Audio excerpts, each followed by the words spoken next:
Hi friends, welcome back to exam academy tutorial channel. First time channel visit చేస్తున్నట్లయితే subscribe the exam academy tutorial అండి. ఈ వీడియోలో మనం Indian ఎకానమీలో భాగంగా ఉన్నటువంటి పారిశ్రామిక రంగము, దానికి సంబంధించినటువంటి క్వశ్చన్స్ అండ్ అనాలిసిస్ చూడడం జరుగుతుంది. సో దీనికన్నా ముందు ఇండియన్ హిస్టరీకి సంబంధించి పంచవర్ష ప్రణాళికలు, జాతీయ ఆదాయము, అదేవిధంగా నీతి ఆయోగ్ అనేటువంటి టాపిక్ సంబంధించి, అదేవిధంగా మనకు వ్యవసాయ రంగానికి సంబంధించినటువంటి క్లాసెస్ చేయడం జరిగింది. సో దానికి సంబంధించి ఎవరైనా వీడియోస్ చూడనట్లయితే నేను డిస్క్రిప్షన్లో లింక్ ఇస్తాను, మీరు అక్కడి నుంచి చూసేటువంటి ప్రయత్నం చేయండి. సో ఓవరాల్గా ఇప్పటి వరకు మనం ఇండియన్ ఎకానమీకి సంబంధించి చాలా టాపిక్స్ చేయడం జరిగింది. సో దానికి సంబంధించినటువంటి పూర్తి వీడియోస్ చూడాలనుకున్నట్లయితే ఛానల్ లోగో మీద క్లిక్ చేసి ఇండియన్ ఎకానమీకి సంబంధించిన ప్లేలిస్ట్ ఓపెన్ చేసినట్లయితే మీరు అక్కడి నుంచి వీడియోస్ని చూడొచ్చండి. సో దీనికి సంబంధించి మనం చూసేటువంటి ప్రయత్నం చేద్దాం. Coming to the first question. పారిశ్రామిక రంగంలో భాగంగా ఉన్న ఉపరంగాల్ని గుర్తించండి అంటున్నాడు. 1 వచ్చేసి తయారీ రంగం, మ్యానుఫ్యాక్చరింగ్ సెక్టర్. 2 వచ్చేసి నిర్మాణ రంగం, కన్స్ట్రక్షన్ సెక్టర్. 3 వచ్చేసి విద్యుత్, గ్యాస్, నీటిపారుదల, ఎలక్ట్రిసిటీ, గ్యాస్, ఇరిగేషన్ ఇచ్చాడు. 4 వచ్చేసి గనులు మరియు రాళ్ల సేకరణ, మైనింగ్ అండ్ క్వారీయింగ్ ఇచ్చాడు. ఏ వచ్చేసి 1, 2, 3 సరైనవి, బి వచ్చేసి 2, 3, 4 సరైనవి, సి వచ్చేసి 1, 3, 4 సరైనవి, డి వచ్చేసి 1, 2, 3, 4 సరైనవి అని చెప్పేసి ఇచ్చాడు. సో దీనికి సంబంధించి మీరు వీడియోను పాస్ చేసుకొని ఆన్సర్ చేసేటువంటి ప్రయత్నం చేయండి. సో నేను ఆన్సర్ ఎక్స్ప్లెనేషన్ చేస్తూ దానికి సంబంధించినటువంటి రిలేటెడ్ పాయింట్స్ కూడా ఎక్స్ప్లెయిన్ చేస్తానండి. సో ఇది మనకు పారిశ్రామిక రంగానికి సంబంధించి బేసిక్ క్వశ్చన్గా చూడొచ్చు. సో మనం పారిశ్రామిక రంగం చదివేటప్పుడు మనం ఇండియన్ పారిశ్రామిక రంగం, తెలంగాణ పారిశ్రామిక రంగాన్ని రెండింటిని కూడా కంపారిజేషన్ చేస్తూ చదువుకోవాల్సి ఉంటుందండి. సో దీనికి సంబంధించి మనం చూసినట్లయితే పారిశ్రామిక రంగంలో ఉన్నటువంటి ఉపరంగాల్ని గుర్తించండి అని చెప్పేసి అంటున్నాడు మనకు. సో మనం దానికి సంబంధించి చూసుకున్నట్లయితే తయారీ రంగము, మ్యానుఫ్యాక్చరింగ్ సెక్టర్ అనేది ఉంటుంది. సో ఫస్ట్ స్టేట్మెంట్ అనేటువంటిది కరెక్ట్ అవుతుంది. అదేవిధంగా నిర్మాణ రంగము, కన్స్ట్రక్షన్ సెక్టర్ అనేది కూడా మన పారిశ్రామిక రంగంలో ఉపరంగంగా ఉంటుంది. నెక్స్ట్ థర్డ్ వన్ వచ్చేసి గ్యాస్, విద్యుత్, గ్యాస్, నీటిపారుదల, గ్యాస్, ఎలక్ట్రిసిటీ, గ్యాస్, ఇరిగేషన్ అని చెప్పేసి ఇచ్చాడు. మనకి ఇది కూడా మనకు పారిశ్రామిక రంగంలో ఉపరంగంగా ఉంటుంది. సో ఇక్కడ మనకు మైనింగ్ అండ్ క్వారింగ్ అనే విషయంలో డౌట్ వస్తుందండి. కాకపోతే మైనింగ్ అండ్ క్వారింగ్ అనేటువంటిది కూడా మనకు పారిశ్రామిక రంగంలోని ఉపరంగంలో భాగంగా ఉంటుంది కాబట్టి ఇచ్చినటువంటి 4 స్టేట్మెంట్ కూడా కరెక్ట్ అండి. సో దీని ప్రకారం మనకు ఆప్షన్ డి అనేటువంటిది కరెక్ట్ అవుతుంది. సో అయితే ఇక్కడ మనకు తయారీ రంగము, నిర్మాణ రంగము, విద్యుత్ అండ్ గ్యాస్, నీటిపారుదల, ఈ యొక్క 3 రంగాల్ని కలిపేసి మనం ఏమంటామంటే ద్వితీయ రంగం అంటామండి. ఫస్ట్ 3 వీటిని కలిపేసి మనకు ద్వితీయ రంగం అంటారు. సో ద్వితీయ రంగానికి ఎప్పుడైతే మనం గనులు మరియు రాళ్ల సేకరణ, మైనింగ్ అండ్ క్వారింగ్ అనేటువంటి దాన్ని కలుపుతామో అప్పుడు మనకు వచ్చేటువంటిదే పారిశ్రామిక రంగం. ఈ యొక్క డిఫరెన్స్ కూడా మనకు తెలిసి ఉండాలండి. అంటే ద్వితీయ రంగంలో భాగంగా మనకి ఏమి ఉంటాయంటే తయారీ రంగం ఉంటుంది, నిర్మాణ రంగం ఉంటుంది, విద్యుత్, గ్యాస్, నీటిపారుదల అనేటువంటివి మనకు ద్వితీయ రంగంలో భాగంగా ఉంటుంది. సో మనకు గనులు మరియు రాళ్ల సేకరణ అనేటువంటి దాన్ని ద్వితీయ రంగంతో కలిపినట్లయితే మనకు వచ్చేటువంటిది మనకు పారిశ్రామిక రంగంగా గుర్తుంచుకోవాల్సి ఉంటుంది. ఇది మనకు పారిశ్రామిక రంగంలో ఉన్నటువంటి సబ్ సెక్టార్స్కి సంబంధించినటువంటి వేరియేషన్స్, ఇది మనం చూసుకోవాల్సి ఉంటుందండి. Coming to the next question. పారిశ్రామిక రంగంలో ఉపరంగాల్ని జీడిపిలో అవరోహణ క్రమంలో అమర్చండి 2023 ప్రకారం అని చెప్పేసి ఇచ్చాడు. 1 వచ్చేసి తయారీ రంగము, 2 వచ్చేసి నిర్మాణ రంగము, 3 వచ్చేసి విద్యుత్, గ్యాస్, నీటిపారుదల ఇచ్చాడు. 4 వచ్చేసి గనులు, రాళ్ల సేకరణ ఇచ్చాడు. ఏ వచ్చేసి 1, 2, 3, 4 ఆర్డర్ ఇచ్చాడు. బి వచ్చేసి 4, 3, 2, 1 ఇచ్చాడు. సి వచ్చేసి 1, 2, 4, 3 ఇచ్చాడు. డి వచ్చేసి 2, 1, 4, 3 అని చెప్పేసి ఇచ్చాడు. సో దీనికి సంబంధించి మనం చూసినట్లయితే సో మన ప్రీవియస్ క్వశ్చన్లో ఉపరంగాలకు సంబంధించి చూసాం. ఆ ఉపరంగాలకు సంబంధించి మనకు జీడిపిలో ఉన్నటువంటి వాటా ఆధారంగా అవరోహణ క్రమం అంటే పెద్ద నుంచి చిన్నకు అమర్చాల్సి ఉంటుందండి. డిసెండింగ్ ఆర్డర్ అంటే పెద్ద నుంచి చిన్నకు మనం అమర్చాల్సి ఉంటుంది అకార్డింగ్ టు ద 2023 ప్రకారం అని చెప్పేసి ఇచ్చాడు. సో దీని ప్రకారం మనం చూసుకున్నట్లయితే తయారీ రంగం నుంచి వచ్చేటువంటి వాటా మనకు ఎంత ఉందంటే 17.3% ఉందండి. 17.3% ఉంది. అదేవిధంగా మనకు నిర్మాణ రంగం నుంచి వచ్చేటువంటి వాటా చూసుకున్నట్లయితే 8.1% ఉంది. 8.1% ఉంది. అదేవిధంగా విద్యుత్, గ్యాస్, నీటిపారుదలకు సంబంధించినటువంటి వాటా చూసుకున్నట్లయితే మనకు 2.3% ఉందండి. 2.3% ఉంది.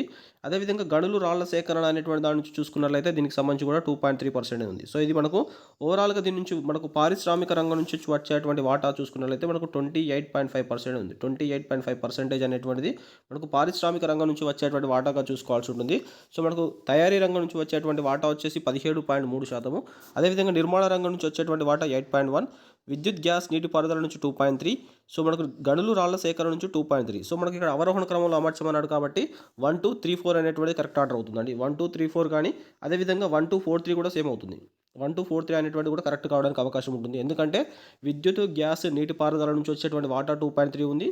అదేవిధంగా గనులు, రాళ్ల సేకరణ నుంచి వచ్చేటువంటి వాటా కూడా 2.3 ఉంది కాబట్టి సో 3, 4 అనేటువంటి కూడా సేమ్ ఉన్నాయి కాబట్టి దానికి సంబంధించి మనకు 1, 2, 3, 4 కానీ 1, 2, 4, 3 కానీ కరెక్ట్ కావడానికి అవకాశం ఉంటుందండి. Coming to the next question. సరైన వాటిని గుర్తించండి అంటున్నాడు. జీడిపిలో పారిశ్రామిక రంగం యొక్క వాటా ప్రస్తుత ధరల వద్ద 2022-23 ప్రకారం 28.5% అని చెప్పేసి ఇచ్చాడు. సెకండ్ వన్ వచ్చేసి జాతీయ స్థాయిలో జీడిపిలో పారిశ్రామిక రంగం యొక్క వాటా తెలంగాణ జిఎస్విఏలో పారిశ్రామిక రంగం వాటా కంటే తక్కువ అన్నాడు. థర్డ్ వచ్చేసి ప్రస్తుత ధరల వద్ద జీడిపి పారిశ్రామిక రంగం వాటా అత్యధికంగా నమోదైనటువంటి సంవత్సరం 2020-21 అని చెప్పేసి ఇచ్చాడు. సో ఏలో 1-2 సరైనవి, బి వచ్చేసి 2-3 సరైనవి, సి వచ్చేసి 1-3 సరైనవి, డి వచ్చేసి 1 సరైనది అని చెప్పేసి ఇచ్చాడు. సో దీనికి సంబంధించి మనం చూసినట్లయితే జీడిపిలో పారిశ్రామిక రంగం వాటా ప్రస్తుత ధరల వద్ద 2022-23 ప్రకారం 28.5% అని చెప్పేసి ఇచ్చాడు. మనకి ఈ స్టేట్మెంట్ కరెక్ట్ అవుతుందండి. సో 2022-23 ధరల ప్రకారం మనకు పారిశ్రామిక రంగం యొక్క వాటా జీడిపిలో 28.5% ఉంది భారతదేశానికి సంబంధించి. సో ఫస్ట్ స్టేట్మెంట్ కరెక్ట్ అవుతుంది. జాతీయ స్థాయి జీడిపిలో పారిశ్రామిక రంగం యొక్క వాటా మనకు తెలంగాణకు సంబంధించినటువంటి జిఎస్విఏలో గ్రాస్ స్టేట్ వాల్యూ యాడెడ్లో పారిశ్రామిక వాటా కన్నా తక్కువ అని చెప్పేసి ఇచ్చాడు. మనకు జీడిపికి సంబంధించి జాతీయ స్థాయిలో 28.5% ఉంటే తెలంగాణకు సంబంధించి పారిశ్రామిక రంగం యొక్క వాటా వచ్చేసి 19% ఉందండి. 19% ఉంది. సో దీన్ని కంపారిజేషన్ చేసుకున్నప్పుడు భారతదేశానికి సంబంధించినటువంటి వాటా అనేటువంటిది జీడిపిలో పారిశ్రామిక రంగం వాటా ఎక్కువగా ఉంటుంది. తెలంగాణకు సంబంధించి పారిశ్రామిక రంగంలో జిఎస్విఏలో పారిశ్రామిక రంగం వాటా తక్కువ ఉంటుంది. కాకపోతే ఇచ్చినటువంటి స్టేట్మెంట్ అనేటువంటిది రాంగ్గా ఇచ్చాడు, చూసుకోండి. నెక్స్ట్ వన్ వచ్చేసి ప్రస్తుత ధరల వద్ద జీడిపిలో పారిశ్రామిక రంగం వాటా అత్యధికంగా నమోదైనటువంటి సంవత్సరం 2020-21 అని చెప్పేసి ఇచ్చాడు. సో మనకు జీడిపిలో పారిశ్రామిక రంగం యొక్క వాటా అత్యధికంగా నమోదైనటువంటి సంవత్సరం వచ్చేసి మనకు 2014-15 అండి. 2014-15 కావచ్చు, అదేవిధంగా మనకు 2015-16. సో ఈ 2 సంవత్సరాలకు సంబంధించి మ్యాక్సిమం నమోదు కావడం జరిగింది. సో పర్సెంటేజ్ ఎంత అని చూసుకున్నట్లయితే 30% అండి. 30% నమోదైంది. ఇప్పటి వరకు అత్యధికంగా జీడిపిలో పారిశ్రామిక రంగం వాటా అత్యధికంగా నమోదైనటువంటి సంవత్సరంగా 2014-15, 15-16 సంవత్సరాలు 30%తో నిలవడం జరిగింది. కాబట్టి ఇచ్చినటువంటి థర్డ్ స్టేట్మెంట్ కూడా రాంగ్ అవుతుంది. సో ఇచ్చినటువంటి స్టేట్మెంట్లో 1 మాత్రమే సరైంది కాబట్టి ఆప్షన్ డి అనేటువంటి దీనికి సంబంధించి కరెక్ట్ ఆన్సర్ అవుతుందండి. సో ఈ యొక్క డాటా మనం చూసుకోవాల్సి ఉంటుందండి. సో జీడిపిలో పారిశ్రామిక రంగం యొక్క వాటా 2014-15 కానీ 15-16కి వచ్చేసి 30% నమోదైంది. అదేవిధంగా 2016-17కి వచ్చేసి మనం చూసుకున్నట్లయితే 29.3% అండి. 29.3% వచ్చేసి 2016-17కు నమోదైంది. 2017-18కి వచ్చేసి మనకు నమోదైంది వచ్చేసి మనకు 29.2% జీడిపిలో వాటాగా నమోదైంది. అదేవిధంగా 2018-19కి వచ్చేసి మనకు 29% నమోదు కావడం జరిగింది. సో ఇక్కడ నుంచి మనం తగ్గుతూ వస్తుంది, అబ్జర్వ్ చేయాల్సి ఉంటుందండి. అదేవిధంగా 2019-20, 2021కి సంబంధించి మనకు నమోదైంది సేమ్ వచ్చిందండి, 26.9%. 2019-20 కావచ్చు, 2020-21కి సంబంధించి అతి తక్కువగా వాటా పారిశ్రామిక రంగంలో అతి తక్కువ వాటా మనకు 26.9%. మనకు 2019-20 అదేవిధంగా 2020-21 సంవత్సరానికి గాను నమోదు కావడం జరిగింది. ఇది మనకు అతి తక్కువగా నమోదైనటువంటి వాటాగా చూసుకోవాల్సి ఉంటుంది. అదేవిధంగా 2021-22కు సంబంధించి చూసుకున్నట్లయితే 2021-22కి వచ్చేసి మనకు 28.7% నమోదు కావడం జరిగింది. అదేవిధంగా 2022-23కి వచ్చేసి మనకు 28.5%గా నమోదు కావడం జరిగింది. సో మనకు 2014-15 నుంచి 2020-21 వరకు వాటా అనేటువంటిది తగ్గుతూ వచ్చింది. మళ్ళీ 2021-22 నుంచి వాటా అనేటువంటిది పారిశ్రామిక రంగ వాటా అనేటువంటిది పెరుగుతూ వస్తుంది. సో ఈ యొక్క వేరియేషన్స్ అనేటువంటివి మనం చూసుకోవాల్సి ఉంటుందండి. Coming to the next question. జీడిపిలో కీలక పరిశ్రమల యొక్క వాటాల్ని అవరోహణ క్రమంలో అమర్చండి 2022-23 ప్రకారం అని చెప్పేసి ఇచ్చాడు. 1 వచ్చేసి రిఫైనరీ ఉత్పత్తుల పరిశ్రమ, 2 వచ్చేసి విద్యుత్ పరిశ్రమ, 3 వచ్చేసి ఇనుము ఉక్కు పరిశ్రమ, 4 వచ్చేసి బొగ్గు పరిశ్రమ ఇచ్చాడు. ఏలో 1, 2, 3, 4, బి వచ్చేసి 2, 1, 3, 4, సి వచ్చేసి 3, 4, 1, 2, డి వచ్చేసి 4, 3, 2, 1 అని చెప్పేసి ఇచ్చాడు. సో దీనికి సంబంధించి మనం చూసినట్లయితే సో జీడిపిలో మనకు కీలక పరిశ్రమలు అనేవి మనకు 8 ఉంటాయండి. సో మనకు వీటిని మనం కోర్ ఇండస్ట్రీస్ అంటారు. కోర్ ఇండస్ట్రీస్ వచ్చేసి మనకు 8 ఉంటాయి. సో ఈ 8 ఇండస్ట్రీస్కి సంబంధించి వాటి యొక్క వాటా అనేటువంటిది ఎలా ఉంది అకార్డింగ్ టు ద 2022-23 ప్రకారం అవరోహణ క్రమంలో అమర్చమని చెప్పేసి అన్నాడు. పెద్ద నుంచి చిన్నగా అమర్చాల్సి ఉంటుందండి. సో మనకు రిఫైనరీ ఉత్పత్తుల పరిశ్రమ, సో దీని నుంచి వచ్చేటువంటి వాటా చూసుకున్నట్లయితే మనకు 28.04% అండి. 28.04 పరిశ్రమ, 0.4% వచ్చేసి మనకు రిఫైనరీ ఉత్పత్తుల నుంచి వస్తుంది. మనకు ఓవరాల్గా 100% అనుకున్నట్లయితే రిఫైనరీ ఉత్పత్తుల నుంచే 28.0% వస్తుంది. అదేవిధంగా విద్యుత్ పరిశ్రమ నుంచి వచ్చేటువంటి వాటా వచ్చేసి మనకు 19.85. సో 19.85 వచ్చేసి మనకు విద్యుత్ పరిశ్రమ నుంచి వస్తుంది. అదేవిధంగా ఇనుము ఉక్కు పరిశ్రమ నుంచి వచ్చేటువంటి వాటా చూసుకున్నట్లయితే మనకు 17.92 అండి. 17.92% రావడం జరుగుతుంది. అదేవిధంగా మనకు బొగ్గు పరిశ్రమ, సో బొగ్గు పరిశ్రమ నుంచి వచ్చేటువంటి వాటా వచ్చేసి మనకు 10.3 అండి. 10.33% మనకు ఈ యొక్క వాటా అనేటువంటిది జీడిపిలో వాటా అనేటువంటిది ఉంది. సో దీని ప్రకారం చూసుకున్నట్లయితే మనకు ఫస్ట్ రిఫైనరీ ఉత్పత్తుల పరిశ్రమ, 2 విద్యుత్ పరిశ్రమ, 3 ఇనుము ఉక్కు, 4 వచ్చేసి బొగ్గు పరిశ్రమ. కాబట్టి దీనికి సంబంధించి కరెక్ట్ ఆన్సర్ అనేది ఏ అవుతుందండి. సో అదేవిధంగా మనం మిగిలినటువంటి 4 రంగాలకు సంబంధించి కూడా చూసుకున్నట్లయితే మనకు ఓవరాల్గా కోర్ ఇండస్ట్రీస్ అనేటువంటి 8 ఉంటాయి కదా. సో మిగిలిన ఇండస్ట్రీస్కి సంబంధించి కూడా చూసుకున్నట్లయితే మనకు నెక్స్ట్ వచ్చేసి క్రూడ్ ఆయిల్ ఉంటుందండి. నెక్స్ట్ కోర్ ఇండస్ట్రీలో భాగంగా మనకు వచ్చేటువంటిది క్రూడ్ ఆయిల్. సో ఈ క్రూడ్ ఆయిల్కి సంబంధించినటువంటి మనకి ఎంత ఉంటుందంటే చూసుకున్నట్లయితే 8.98% అండి. 8.98% వచ్చేసి మనకు క్రూడ్ ఆయిల్ నుంచి వస్తుంది. అదేవిధంగా నెక్స్ట్ వచ్చేసి సహజ వాయువుల యొక్క వెలికితీత. సహజ వాయువుల వెలికితీత వచ్చేసి మనకు 6.88% ఉంటుందండి. 6.88% ఉంటుంది. నెక్స్ట్ వచ్చేసి సిమెంట్ పరిశ్రమ. నెక్స్ట్ వచ్చేసి సిమెంట్ పరిశ్రమకు సంబంధించి మనకు 5.37% ఉంటుంది. 5.37% వచ్చేసి మనకు ఈ యొక్క వాటాగా ఉంటుంది. నెక్స్ట్ వచ్చేసి ఎరువుల పరిశ్రమ. సో ఈ ఎరువుల పరిశ్రమ వచ్చేసి మనకు 2.63% అండి. 2.63% అనే వాటా కలిగి ఉంది. సో మనం ఇక్కడ చూసుకోవాల్సింది ఏంటంటే ఈ యొక్క కీలక పరిశ్రమలు కోర్ ఇండస్ట్రీస్ వచ్చేసి ఓవరాల్గా 8 ఉంటాయి. వాటి యొక్క వాటా గుర్తుంచుకోవాల్సి ఉంటుంది. వాటిలో ఉన్నటువంటి పరిశ్రమల యొక్క పేర్లు చూసుకోవాల్సి ఉంటుంది. రిఫైనరీ ఉత్పత్తుల పరిశ్రమ కావచ్చు, విద్యుత్ పరిశ్రమ, ఇనుము ఉక్కు పరిశ్రమ, బొగ్గు పరిశ్రమతో పాటుగా మనకు క్రూడ్ ఆయిల్కి సంబంధించి సహజ వాయువుల వెలికితీత, సిమెంట్ పరిశ్రమ, ఎరువుల పరిశ్రమ ఈ యొక్క 8 రంగాలను మనం కోర్ ఇండస్ట్రీస్గా చూసుకోవాల్సి ఉంటుందండి. సో దీనికి సంబంధించి ఆప్షన్ ఏ అనేటువంటి కరెక్ట్ ఆన్సర్ అవుతుంది. Coming to the next question అండి. జతపరచండి అంటున్నాడు. జాబితా 1, జాబితా 2 ఇచ్చాడు. 1 వచ్చేసి వ్యవసాయ ఆధారిత పరిశ్రమ, 2 వచ్చేసి ఖనిజ ఆధారిత పరిశ్రమ, 3 వచ్చేసి అటవీ ఆధారిత పరిశ్రమ, 4 వచ్చేసి జంతు ఆధారిత పరిశ్రమ అని ఇచ్చాడు. ఏ వచ్చేసి పాదరక్షలు, బి వచ్చేసి కాగితపు పరిశ్రమ, సి వచ్చేసి సిమెంట్ పరిశ్రమ, డి వచ్చేసి చక్కెర పరిశ్రమ అని చెప్పేసి ఇచ్చాడు. సో దీనికి సంబంధించి మనం చూసినట్లయితే సో కింద ఇచ్చినటువంటి ఆప్షన్స్ని మీరు కన్సిడర్ చేయండి. ఏ వచ్చేసి 1A, 2B, 3C, 4D, B వచ్చేసి 1D, 2C, 3B, 4A, C వచ్చేసి 1B, 2A, 3D, 4C, D వచ్చేసి 1D, 2C, 3A, 4B అని చెప్పేసి ఇచ్చాడు. సో కింద ఉన్నటువంటి ఆప్షన్స్ మాత్రమే మీరు కన్సిడర్ చేయండి. సో దీనికి సంబంధించి మనం చూసినట్లయితే సో పరిశ్రమల్లో ఉన్నటువంటి క్లాసిఫికేషన్ ఆధారంగా మనకు వ్యవసాయ ఆధారిత పరిశ్రమలు చూసుకున్నట్లయితే వ్యవసాయం పైన ఆధారపడుతూ పనిచేసేటువంటి పరిశ్రమలు వ్యవసాయ ఆధారిత పరిశ్రమలు అంటారు. సో అందులో ఎగ్జాంపుల్గా మనం చక్కెర పరిశ్రమ తీసుకోవచ్చు. సో చక్కెర పరిశ్రమ కావచ్చు, అదేవిధంగా మనకు వస్త్ర పరిశ్రమ, సో వస్త్ర పరిశ్రమ కావచ్చు, అదేవిధంగా జనపనార పరిశ్రమ, ఇవన్నీ కూడా మనకు వ్యవసాయ ఆధారిత పరిశ్రమలుగా చూసుకోవాల్సి ఉంటుంది. 1D అవుతుంది. అదేవిధంగా మనకు ఖనిజ ఆధారిత పరిశ్రమ, సో ఖనిజాలను ఆధారంగా చేసుకొని ఏర్పాటు చేయబడినటువంటి పరిశ్రమలే మనకు ఖనిజ ఆధారిత పరిశ్రమ అంటారు. ఇందులో భాగంగా మనకు సిమెంట్ పరిశ్రమ అని చెప్పేసి తీసుకోవచ్చు అండి. సో సిమెంట్ పరిశ్రమ దీనికి ఎగ్జాంపుల్ అవుతుందండి. సో మనకు ఖనిజాలను ఆధారంగా చేసుకునేటువంటి వచ్చేటువంటి పరిశ్రమలు అన్నీ కూడా మనకు ఖనిజ ఆధారిత పరిశ్రమలు. ఇందులో మనకు ఎగ్జాంపుల్గా ఇనుము ఉక్కు పరిశ్రమ కావచ్చు, బొగ్గు పరిశ్రమ కావచ్చు, అల్యూమినియం పరిశ్రమ కావచ్చు, సో ఇలా క్రోమియం కానీ ఇలాంటి ఖనిజాలను వెలికి తీసి ఏర్పాటు చేసేటువంటి పరిశ్రమలు అన్నీ కూడా మనకు ఖనిజ ఆధారిత పరిశ్రమ అవుతుంది. అదేవిధంగా అటవీ ఆధారిత పరిశ్రమలు, సో అటవీ ఉత్పత్తులను ఆధారంగా చేసుకొని నడిచేటువంటి పరిశ్రమని అటవీ ఆధారిత పరిశ్రమలు అంటారు. దీనికి మనకు ఎగ్జాంపుల్గా మనకు కాగిత పరిశ్రమ తీసుకోవచ్చండి. అదేవిధంగా మనకు జంతు ఆధారిత పరిశ్రమ, సో జంతువుల యొక్క కళేబరాలకు సంబంధించి కానీ జంతువుల యొక్క చర్మాలను ఉపయోగించి చేసేటువంటి పరిశ్రమలన్నీ కూడా జంతు ఆధారిత పరిశ్రమలు అవుతాయి. సో దీనికి ఎగ్జాంపుల్గా మనకు పాదరక్షలు అనేటువంటి తీసుకోవచ్చు. సో దీని ప్రకారం మనం చూసుకున్నట్లయితే 1D, 2C, 3B, 4A కాబట్టి కరెక్ట్ ఆన్సర్ వచ్చేసి మనం ఆప్షన్ బీగా తీసుకోవచ్చండి. సో ఇది మనకు పరిశ్రమలు దానికి సంబంధించి ఏదైతే రిలేటెడ్గా ఉందో దానికి సంబంధించి చూసుకోవాల్సి ఉంటుందండి. Coming to the next question. సరైన వాటిని గుర్తించండి అంటున్నాడు. దేశంలో మొదటి నూలు పరిశ్రమ 1818 సంవత్సరంలో పోర్ట్ గ్లాస్టర్లో ఏర్పాటు చేయబడిందని ఇచ్చాడు. 2 వచ్చేసి ప్రపంచంలో మొదటి వస్త్ర పరిశ్రమ మాంచెస్టర్ అని తీసుకోండి. మాంచెస్టర్ నగరంలో ప్రారంభమైందని చెప్పేసి ఇచ్చాడు. 3 వచ్చేసి ప్రపంచంలో నూలు వస్త్రాల ఉత్పత్తి అధికంగా చేయు దేశాలు భారత్, చైనా, అమెరికా అని ఇచ్చాడు వరుస క్రమంలో.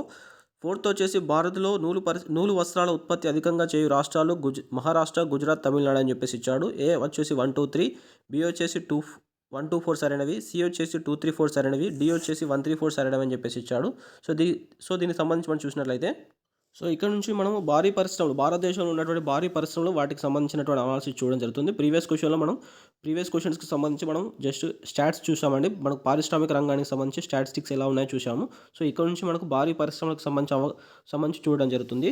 సో మనకు ఫస్ట్ స్టేట్మెంట్లో దేశంలో మొదటి నూలు పరిశ్రమ 1818లో పోర్ట్ గ్లాస్టర్లో ఏర్పాటు చేయబడిందని చెప్పేసి ఇచ్చాడు. మనకి ఈ స్టేట్మెంట్ కరెక్ట్ అవుతుందండి. మొట్టమొదటి నూలు పరిశ్రమ మనకు 1818లో పోస్ట్ గ్లాస్టర్, ఇది మనకు కలకత్తాలో ఉంది.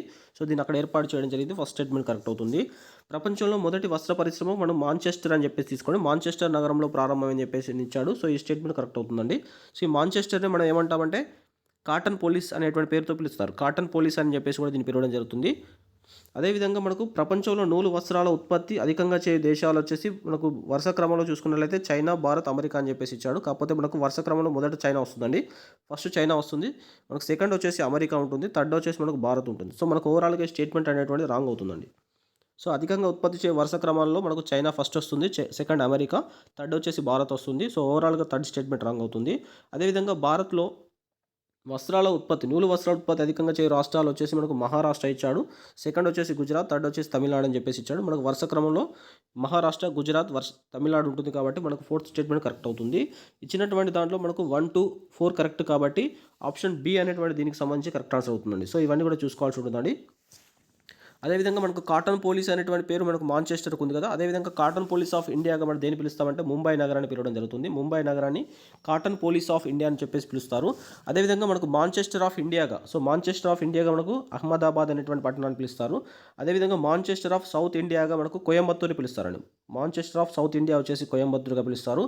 అదేవిధంగా మాంచెస్టర్ ఆఫ్ నార్త్ ఇండియాగా వచ్చేసి మనకు కాన్పూర్ని పిలుస్తారు. సో ఈ పాయింట్స్ మనం చూసుకోవాల్సి ఉంటుందండి. మాంచెస్టర్ ఆఫ్ ఇండియా వచ్చేసి అహ్మదాబాద్ గుజరాత్లో ఉంది. మాంచెస్టర్ ఆఫ్ సౌత్ ఇండియా వచ్చేసి మనకు కోయంబత్తూర్ తమిళనాడులో ఉంది. మాంచెస్టర్ ఆఫ్ నార్త్ ఇండియా వచ్చేసి కాన్పూర్ మనకు ఉత్తరప్రదేశ్లో ఉంది. అదేవిధంగా మనకు వీటికి సంబంధించినటువంటి కార్పొరేషన్ చూసుకున్నట్లయితే మనకు నేషనల్ టెక్స్టైల్ కార్పొరేషన్, ఎన్టీసీ అని చెప్పేసి అంటారండి. నేషనల్ టెక్స్టైల్ కార్పొరేషన్ వచ్చేసి మనకు 1968 సంవత్సరంలో ఏర్పాటు చేయడం జరిగింది. 1968 సంవత్సరంలో నేషనల్ టెక్స్టైల్ కార్పొరేషన్ ఏర్పాటు చేయడం జరిగింది. సో ఇందులో భాగంగా మనకు కాయిలా పడ్డ వస్త్ర పరిశ్రమలను పునరుద్ధరిస్తారు. అంటే ఏదైనా కొన్ని వస్త్ర పరిశ్రమలు మనకు పూర్తిగా మూసివేయడానికి సిద్ధంగా ఉన్నటువంటి దశలో ఇట్లా మనకు అట్లాంటి పరిశ్రమల్ని కాయిలా పడ్డ వస్త్ర పరిశ్రమలు అంటారు. అట్లా వస్త్ర పరిశ్రమలకి పునరుద్ధరించడం కోసం నేషనల్ టెక్స్టైల్ కార్పొరేషన్ ఏర్పాటు చేయడం జరిగింది. అదేవిధంగా మనకు కాటన్ కార్పొరేషన్ ఆఫ్ ఇండియా అనేటువంటి దాన్ని మనకు 1970లో ఏర్పాటు చేశారండి. 1970లో ఏర్పాటు చేయడం జరిగింది.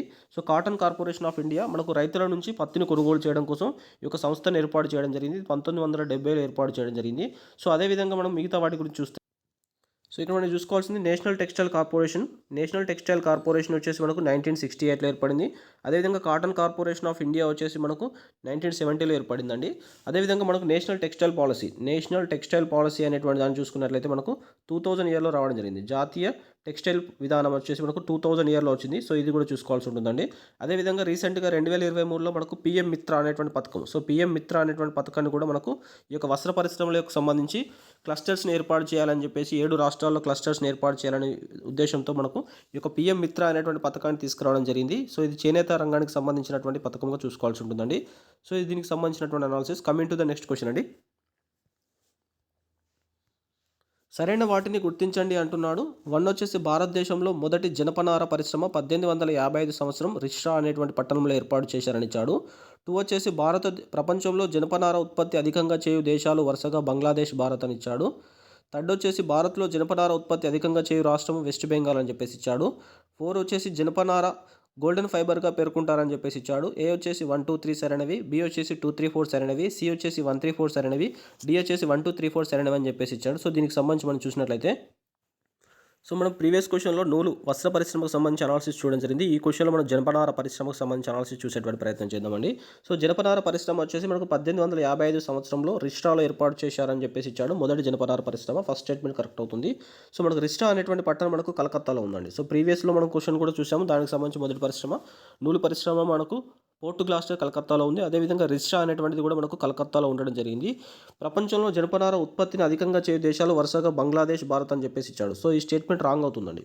ఉత్పత్తి పరంగా ఫస్ట్ వరుస క్రమంలో చూసుకున్నట్లయితే భారత్ ఫస్ట్ ప్లేస్లో ఉంటుంది, రెండో ప్లేస్లో బంగ్లాదేశ్ ఉంటుంది. కాకపోతే జనపనార ఎగుమతికి సంబంధించి తీసుకున్నట్లయితే మనకు బంగ్లాదేశ్ ఫస్ట్ వస్తుంది, భారత్ సెకండ్ ప్లేస్లో ఉంటుంది. సో ఈ యొక్క వేరియేషన్ చూసుకోవాల్సి ఉంటుందండి. ఓవరాల్గా సెకండ్ స్టేట్మెంట్ రాంగ్ అవుతుంది. మనకు భారత్లో జనపనారను ఉత్పత్తిని అధికంగా చేయు రాష్ట్రం వచ్చేసి వెస్ట్ బెంగాల్, పశ్చిమ బెంగాల్ అని చెప్పేసి ఇచ్చాడు. మనకి ఈ స్టేట్మెంట్ కరెక్ట్ అవుతుందండి. అదేవిధంగా మనకు జనపనారను golden fibre of India, so golden fibre of ఇండియాగా పేర్కొంటారని చెప్పేసి ఇచ్చాడు. మనకు ఈ స్టేట్మెంట్ కూడా కరెక్ట్ అవుతుంది. గోల్డెన్ ఫైబర్ అని చెప్పేసి మనకు జనపనారని అంటారు. సో ఇచ్చినటువంటి దాంట్లో 1, 3, 4 సరైనవి కాబట్టి ఆప్షన్ సి అనేటువంటి దీనికి సంబంధించి కరెక్ట్ ఆన్సర్ అవుతుందండి. సో ప్రపంచంలో మొదటిసారిగా మనకు జనపనారను దాని యొక్క మిల్లును ఎక్కడ ఏర్పాటు చేశారని చూసుకున్నట్లయితే మనకు స్కాట్లాండ్లో ఏర్పాటు చేశారండి. 1834 సంవత్సరంలో స్కాట్లాండ్లో మొట్టమొదటిసారిగా ఈ యొక్క జనపనార పరిశ్రమను ఏర్పాటు చేయడం జరిగింది. సో జనపనారకు సంబంధించి మనకు భారతదేశంలో అత్యధికంగా ఎక్కడ పడుతుందని చూసుకున్నట్లయితే మనకు హుగ్లీ నది పరివాహక ప్రాంతంలో పడుతుందండి. హుగ్లీ నది పరివాహక ప్రాంతంలో ఈ యొక్క జనపనార మనకు అధికంగా పడడం జరుగుతుంది. సో ప్రపంచం మొత్తానికి ఎగుమతి చేసేటువంటి దాని యొక్క జనపనారలో భారతదేశం యొక్క జనపనార వాటా వచ్చేసి 12%గా ఉంది. సో ఇది కూడా చూసుకోవాల్సి ఉంటుంది. సో ఓవరాల్గా 100% ఎగుమతి జరుగుతున్నట్లయితే 100%లో 12% ఆఫ్ జనపనార అనేటువంటిది భారతదేశమే ఎగుమతి చేస్తుంది. ఇది చూసుకోవాల్సి ఉంటుందండి. అదేవిధంగా నేషనల్ జ్యూట్ కార్పొరేషన్, అంటే జనపనారకు సంబంధించినటువంటి కార్పొరేషన్ వచ్చేసి మనకు నేషనల్ జ్యూట్ కార్పొరేషన్ అని చెప్పేసి ఏర్పాటు చేసింది గవర్నమెంట్. దీనికి సంబంధించి మనకు 1974లో ఏర్పాటు చేశారండి. కార్పొరేషన్ వచ్చేసి 1974లో ఏర్పాటు చేయడం జరిగింది. అదేవిధంగా మనకు నేషనల్ జ్యూట్ పాలసీ వచ్చేసి మనకు 2005లో వచ్చిందండి. నేషనల్ జ్యూట్ పాలసీ వచ్చేసి మనకు 2005లో వచ్చింది. అదేవిధంగా నేషనల్ జ్యూట్ మిషన్ వచ్చేసి మనకు 2006లో రావడం జరిగింది. సో ఈ యొక్క ఇయర్స్ కూడా మనం చూసుకోవాల్సి ఉంటుందండి. 2006లో మనకు నేషనల్ జ్యూట్ మిషన్ రావడం జరిగింది. నేషనల్ జ్యూట్ పాలసీ వచ్చేసి 2005లో వచ్చింది. అదేవిధంగా నేషనల్ జ్యూట్ కార్పొరేషన్ వచ్చేసి 1974లో రావడం జరిగింది. సో ఇది జ్యూట్కి సంబంధించినటువంటి సమాచారం అండి. Coming to the next question. సరైన వాటిని గుర్తించండి అంటున్నాడు. 1 వచ్చేసి భారతదేశంలో తొలి ఇనుము ఉక్కు పరిశ్రమ 1830 సంవత్సరంలో పోర్టో నోవాలో ఏర్పాటు చేశారని ఇచ్చాడు. ప్రపంచంలో ఇనుము ఉత్పత్తిని అత్యధికంగా చేయు దేశాలు వరుసగా ఆస్ట్రేలియా, బ్రెజిల్, ఇండియా అని చెప్పేసి ఇచ్చాడు. 3 వచ్చేసి ప్రపంచంలో స్టీల్ని అధికంగా ఉత్పత్తి చేయు దేశాలు వరుసగా చైనా, భారత్, జపాన్ అని ఇచ్చాడు. 4 వచ్చేసి steel authority of India limited అనేటువంటిది ఒక కేంద్ర ప్రభుత్వ ఆధీన సంస్థ అని ఇచ్చాడు. ఏ వచ్చేసి 1, 2, 3 సరైనవి, బి వచ్చేసి 1, 3, 4 సరైనవి, సి వచ్చేసి 1, 2, 4 సరైనవి, డి వచ్చేసి 1, 2, 3, 4 సరైనవి అని చెప్పేసి ఇచ్చాడు. సో దీనికి సంబంధించి మనం చూసినట్లయితే సో మన ప్రీవియస్ క్వశ్చన్లో భారీ పరిశ్రమలో భాగంగా వస్త్ర పరిశ్రమ, అదేవిధంగా జనపనార పరిశ్రమకు సంబంధించి చూస్తాము. ఇందులో మనం ఇనుము ఉక్కు పరిశ్రమకు సంబంధించి అనాలిసిస్ చూసేటువంటి ప్రయత్నం చేద్దామండి. భారతదేశంలో తొలి ఇనుము ఉక్కు పరిశ్రమ మనకు 1830 సంవత్సరంలో పోర్టో నోవాలో ఏర్పాటు చేశారని చెప్పేసి ఇచ్చాడు. మనకి ఈ స్టేట్మెంట్ కరెక్ట్ అవుతుందండి. ఈ పోర్టో నోవా ప్రాంతం వచ్చేసి మనకు తమిళనాడులో ఉంది. మొట్టమొదటిసారిగా ఇనుము ఉక్కు పరిశ్రమ భారతదేశంలో మనకు పోర్టో నోవా అనేటువంటి ప్రాంతంలో ఏర్పాటు చేయడం జరిగింది. మనకి ఈ స్టేట్మెంట్ కరెక్ట్ అవుతుంది. సో మనకి ఇక్కడ చూసుకున్నట్లయితే సెకండ్ స్టేట్మెంట్లో ప్రపంచంలో ఇనుము ఉత్పత్తిలో, సో ఇక్కడ మనకి ఇనుము అని చెప్పేసి అంటున్నాడు. చూసుకోండి, ఇనుముకి స్టీల్కి అనేటువంటి వేరియేషన్ చూసుకోవాల్సి ఉంటుంది. ప్రపంచంలో ఇనుము ఉత్పత్తిని అధికంగా చేయు దేశాలు వచ్చేసి మనకు వరుసగా ఆస్ట్రేలియా ఇచ్చాడు, నెక్స్ట్ బ్రెజిల్ ఇచ్చాడు, తర్వాత వచ్చేసి ఇండియా అని చెప్పేసి ఇచ్చాడు. సో వరుస క్రమంలో ఫస్ట్ వచ్చేసి ఆస్ట్రేలియా ఉంటుందండి, సెకండ్ వచ్చేసి బ్రెజిల్ ఉంటుంది. కాకపోతే థర్డ్ ప్లేస్లో మనకు చైనా ఉండడం జరిగింది. ఫోర్త్ ప్లేస్లో ఇండియా ఉంటుంది. కాబట్టి మనకు ఓవరాల్గా సెకండ్ స్టేట్మెంట్ రాంగ్ అయిపోతుందండి. సో ఇక్కడ ఇనుము ఉత్పత్తి అన్నప్పుడు మాత్రం ఆస్ట్రేలియా ఫస్ట్ వస్తుంది, బ్రెజిల్ సెకండ్ వస్తుంది, థర్డ్ వచ్చేసి చైనా, ఫోర్త్ వచ్చేసి ఇండియా. మనకు ఓవరాల్గా సెకండ్ స్టేట్మెంట్ రాంగ్ అయిపోతుందండి. ప్రపంచంలో స్టీల్ని అత్యధికంగా ఉత్పత్తి చేయు దేశాలు, ఇక్కడ స్టీల్ అని చెప్పేసి మెన్షన్ చేశాడు. స్టీల్ అధికంగా ఉత్పత్తి చేయు దేశాలు వరుసగా చైనా, ఫస్ట్ ప్లేస్లో చైనా ఇచ్చాడు, సెకండ్ ఇండియా, థర్డ్ వచ్చేసి జపాన్ అని చెప్పేసి ఇచ్చాడు. మనకి ఈ స్టేట్మెంట్ రైట్ అవుతుందండి. స్టీల్ ఉత్పత్తికి సంబంధించి ప్రపంచంలో చైనా ఫస్ట్ ప్లేస్లో ఉంటే ఇండియా సెకండ్ ప్లేస్లో ఉంది. అదేవిధంగా మనకు జపాన్ వచ్చేసి మనకు థర్డ్ ప్లేస్లో ఉండడం జరిగిందండి. సో మనకు steel authority of India limited అనేటువంటి ఒక కేంద్ర ప్రభుత్వ ఆధీన సంస్థ అని చెప్పేసి ఇచ్చాడు. మనకి ఈ స్టేట్మెంట్ కరెక్ట్ అవుతుంది. సో ఇచ్చినటువంటి దాంట్లో 1, 3, 4 సరైనది కాబట్టి ఆప్షన్ బి అనేటువంటి దీనికి సంబంధించి మనకు కరెక్ట్ ఆన్సర్ అవుతుందండి. సో మనకి ఇక్కడ ఏంటంటే కేంద్రానికి సంబంధించి ఈ యొక్క ఉక్కు పరిశ్రమలన్నీ కూడా మనకు steel authority of India limited, అదేవిధంగా మనకు RINL రాష్ట్రీయ నిష్పత్తి నిగమ్ లిమిటెడ్. సో ఈ యొక్క 2 పరిశ్రమల కింద పనిచేయడం జరుగుతుందండి. సో మనకు ఉన్నటువంటి ఉక్కు పరిశ్రమలు అన్నీ కూడా సాయిల్ మరియు RINL, సో రాష్ట్రీయ నిష్పత్తి నిగమ్ లిమిటెడ్, ఈ 2 కూడా వాటి కింద పనిచేయడం జరుగుతుంది. ఈ 2 సంస్థలు మనకు కేంద్ర ఉక్కు మంత్రిత్వ శాఖ కింద పనిచేస్తుందండి. కేంద్ర ఉక్కు మంత్రిత్వ శాఖ ఏదైతే ఉంటుందో ఆ ఉక్కు మంత్రిత్వ శాఖ కింద భాగంగా మనకు సాయిల్ అనేటువంటి కానీ RINL అనేటువంటి 2 సంస్థలు కూడా దాని కింద పనిచేయడం జరుగుతాయండి. సో ఇవన్నీ కూడా మనం చూసుకోవాల్సి ఉంటుంది. మనకు సాయిల్ గురించి steel authority of India limited గురించి మనం చూసుకున్నట్లయితే, సో మనకి ఇది ఒక సంస్థ వచ్చేసి మనకు 1973లో ఏర్పడిందండి. 1973లో ఇది సంస్థను ఏర్పాటు చేయడం జరిగింది. దీని యొక్క ప్రధాన కార్యాలయం వచ్చేసి మనకు ఢిల్లీలో ఉందండి. సో ఇది మనకి ఏంటంటే మహారత్న హోదా అనేటువంటి పొందడం జరిగింది. సో మహారత్న హోదా పొందినటువంటి పరిశ్రమ మనకు స్టీల్ అథారిటీ ఆఫ్ ఇండియా లిమిటెడ్గా చూసుకోవాల్సి ఉంటుంది. సో దీనిలో మనకు ప్రభుత్వం యొక్క వాటా వచ్చేసి 75% ఉందండి. 75% వచ్చేసి ప్రభుత్వం యొక్క వాటా ఉంది. ప్రైవేట్ పర్సన్స్ చేతిలో మనకు 25%గా ఉంది.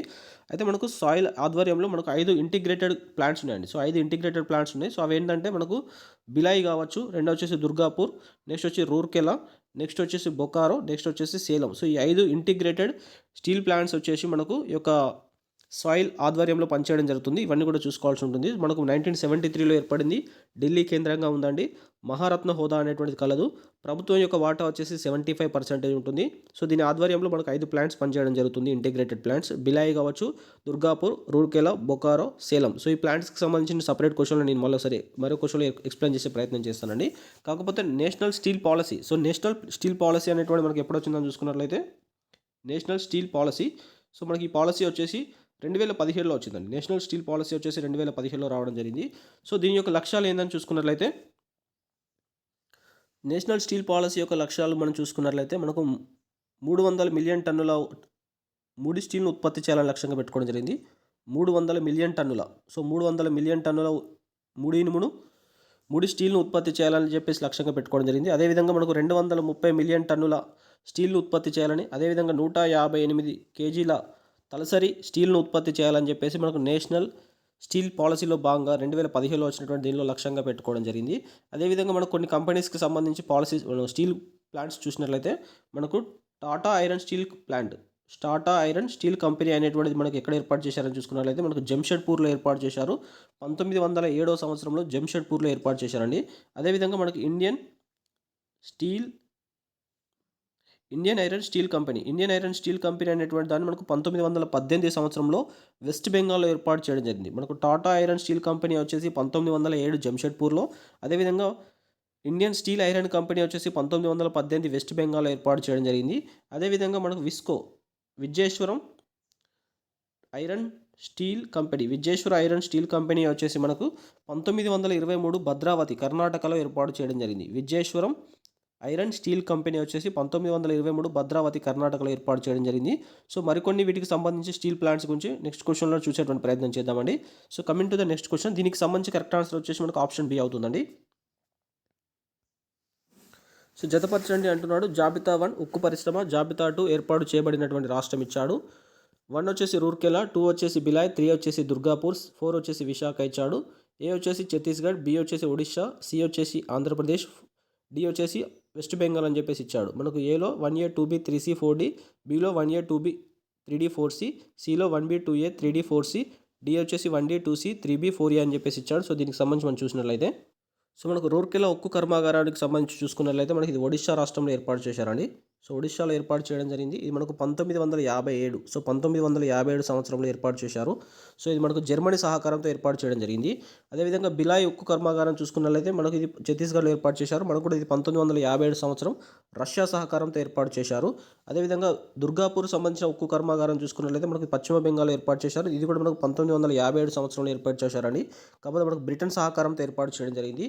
విశాఖ ఉక్కు కర్మాగారం చూసుకున్నట్లయితే మనకు ఇది ఆంధ్రప్రదేశ్లో ఏర్పాటు చేయడం జరిగింది. సో దీన్ని మనం రాష్ట్రీయ నిష్పత్ నిగమ్ లిమిటెడ్ అని కూడా పిలవడం జరుగుతుంది. సో దీని యొక్క ఆప్షన్స్ ప్రకారం చూసుకున్నట్లయితే 1B 2A 3D 4C కాబట్టి ఆప్షన్ సి అనేటువంటి దీనికి సంబంధించి కరెక్ట్ ఆన్సర్ అవుతుందండి. సో మనకు విశాఖ ప్లాంట్కి సంబంధించి సమాచారం చూసుకున్నట్లయితే దీనికే మనం రాష్ట్రీయ నిష్పత్ నిగమ్ లిమిటెడ్ అనేటువంటి పేరు ఉంటుంది. మనకు దీని యొక్క శంకుస్థాపన వచ్చేసి మనకు 1882లో జరిగినప్పటికీ దీని యొక్క ఉత్పత్తి అనేటువంటి ప్రారంభమైంది 1992లో ఉత్పత్తి ప్రారంభించింది. సో దీనికి సంబంధించి మనకు 2006లో 2006 సంవత్సరంలో మినీరత్న హోదా వచ్చింది. అదేవిధంగా మనకు 2009 సంవత్సరంలో నవరత్న అనేటువంటి హోదా రావడం జరిగింది. సో అదేవిధంగా మనకు 2023 లాస్ట్ ఇయర్ మనకు దీనికి సంబంధించి మహారత్న హోదా రావడం జరిగింది. సో దీనికి సంబంధించినవి ఇవన్నీ కూడా చూసుకోవాల్సి ఉంటుందండి. 2006లో మినీరత్న, 2009లో నవరత్న, 2023 వచ్చేసి మహారత్న హోదా పొందినటువంటి కంపెనీగా మనం విశాఖ ప్లాంట్ చూసుకోవాల్సి ఉంటుందండి. So coming to the next question అండి.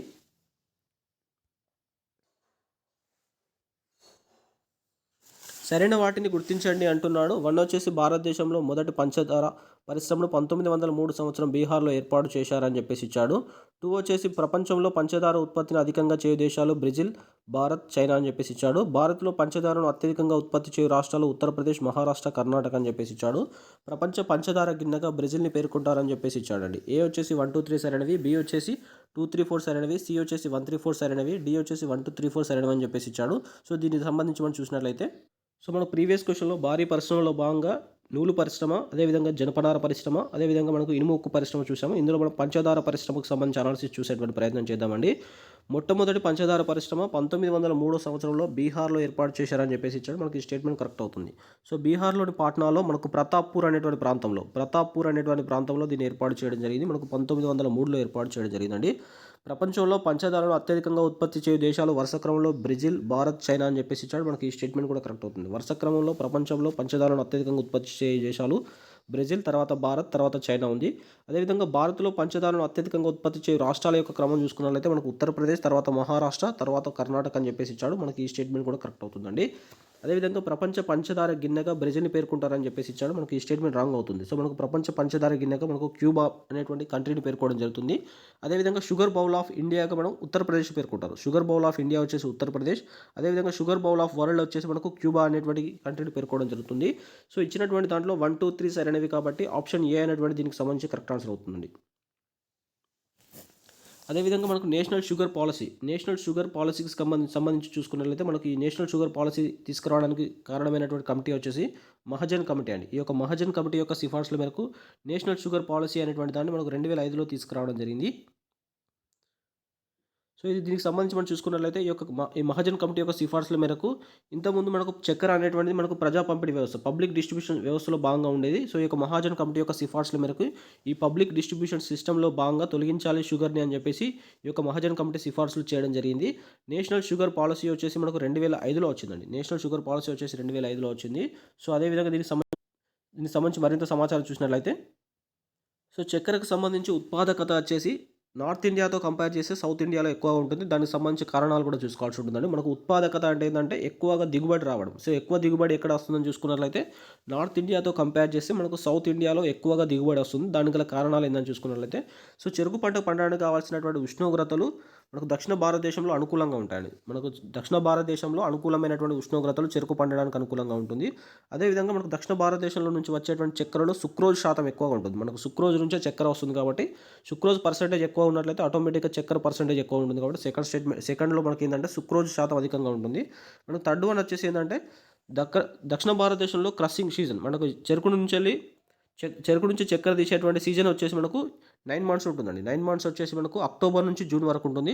అదే ఒకవేళ నార్త్ ఇండియాకి సంబంధించి చూసుకున్నట్లయితే 4 మంత్సే ఉంటుంది. నవంబర్ నుంచి ఫిబ్రవరి వరకు మాత్రమే ఉంటుంది. నవంబర్ నుంచి ఫిబ్రవరి మాత్రమే ఉంటుందండి. అదే సౌత్ ఇండియాకి సంబంధించి చూసుకున్నట్లయితే మనకు అక్టోబర్లో స్టార్ట్ అవుతుంది, జూన్ వరకు ఉంటుంది. మనకి ఈ యొక్క సీజన్ అనేటువంటిది చాలా ఎక్కువ టైం ఉంటుంది, క్రషింగ్ సీజన్ కాబట్టి. ఈ యొక్క కారణాల వల్ల మనకు ఉత్పాదకత అనేటువంటిది దక్షిణ భారతదేశంలో ఎక్కువగా ఉంటుంది మనం ఉత్తర భారతదేశంతో కంపేర్ చేసినప్పుడు. సో ఈ యొక్క డాటా అంతా కూడా చూసుకోవాల్సి ఉంటుందండి. సో ఈ వీడియోలో మనం మనకు పారిశ్రామిక రంగంలో ఉన్నటువంటి కొన్ని క్వశ్చన్స్ దానికి సంబంధించి అనాలిసిస్ చూడడం జరిగింది. ఫస్ట్ టైం ఛానల్ విజిట్ చేస్తున్నట్లయితే subscribe the exam academy tutorial channel. Thank you all అండి.